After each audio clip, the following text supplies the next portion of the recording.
now tuning in to FPN 13. There are two main ways that you can steal the ball in 2K14, both of which are actually shown in this first clip. Now the first is to steal it from the passing lane, like so, and the second is to steal it from behind the ball carrier, like so. And we're going to look at this one first.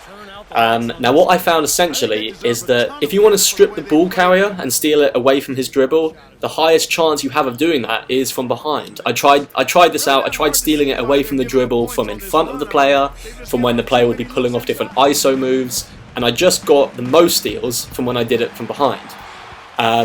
Now obviously, but I think I'll mention it anyway, you want to make sure that you go to the side of the ball carrier where he's dribbling the ball. Like there were sessions, like here with Stephen Coe, he's dribbling it on the right hand side, so I go over to the back right hand side of him before I press the steal button.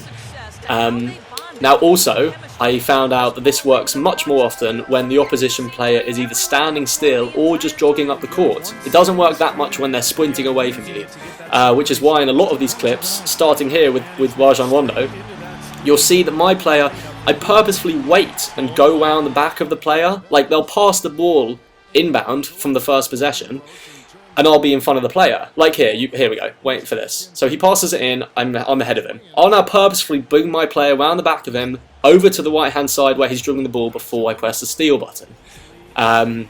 Also, don't try and do this more than once per possession.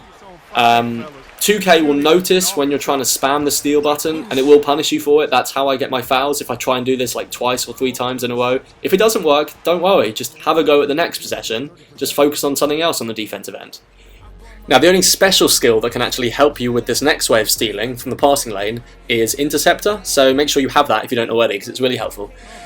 Stealing from the passing lane is really bloody simple. You just have to mark the point guard on the opposition inbound play, which forces the shooting guard, here, Luedo, whatever his name is, to bring the ball up.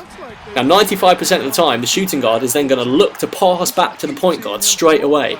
So assuming that you have left enough space between you and their point guard, so he thinks the passing lane is safe, he's going to make the pass, and that's when you intercept the ball. You just have to make sure that you leave enough space so the AI thinks it's safe to pass.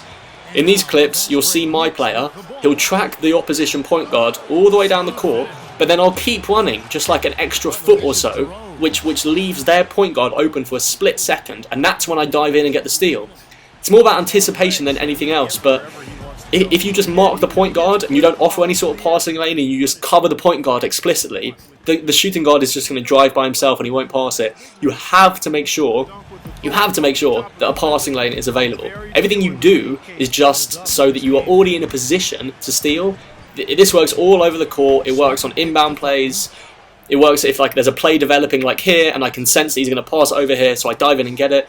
But it's definitely easiest pulled off on that first inbound play. And it's great as well because it leads to some really fun like fast break plays.